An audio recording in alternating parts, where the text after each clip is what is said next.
This year, we as Americans celebrate the 250th anniversary of our nation's independence on July 4th, 1776. This once-in-a-generation milestone is more than a celebration of our past, it's a movement to shape America's future.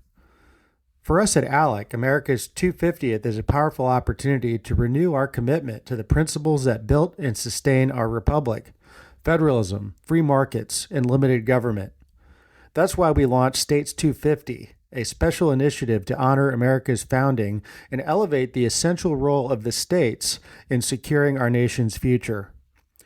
However, another incredible milestone we reached this month, the 250th anniversary of The Wealth of Nations, authored by Scottish economist Adam Smith.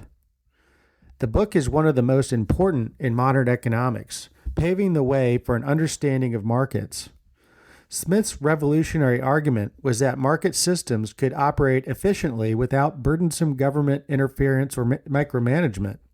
He saw that when individuals are allowed to pursue their own economic interests and well-being, the wealth of the whole nation was increased. This ran counter to the understanding of economics at the time. The conventional wisdom in Great Britain was in favor of all sorts of cronyism, government control of business practices, taxation, and price controls.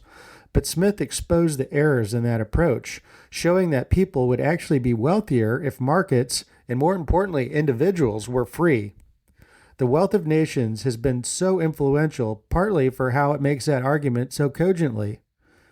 At the center of the argument is the idea that the division of labor is responsible for economic growth and increased wages. In short, he explains how work has become more specialized, allowing workers to attain a high level of specialized knowledge or skill. And this specialization makes a worker more valuable than a generalist who tries to do everything, thus increasing wages. Smith explains how the market allows these specialized activities to occur when workers need only work for their own motivated interest to enhance their well-being. As he famously wrote, "It is not from the benevolence of the butcher, the brewer, or the baker that we expect our dinner, but from their regard to their own interest."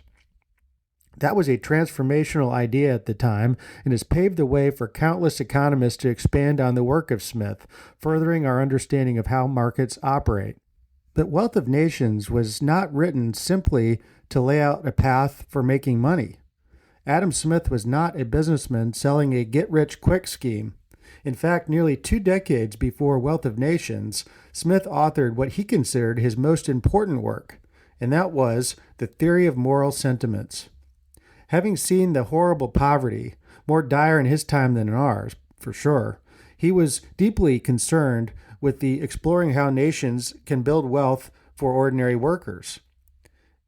Indeed, it is the market system, the forces of which he helped explain, that has helped billions to do just that since 1776. Here in the United States, in state capitals and in Washington, D.C., 2.5 centuries later, the lessons Smith teaches are as important as ever for policymakers.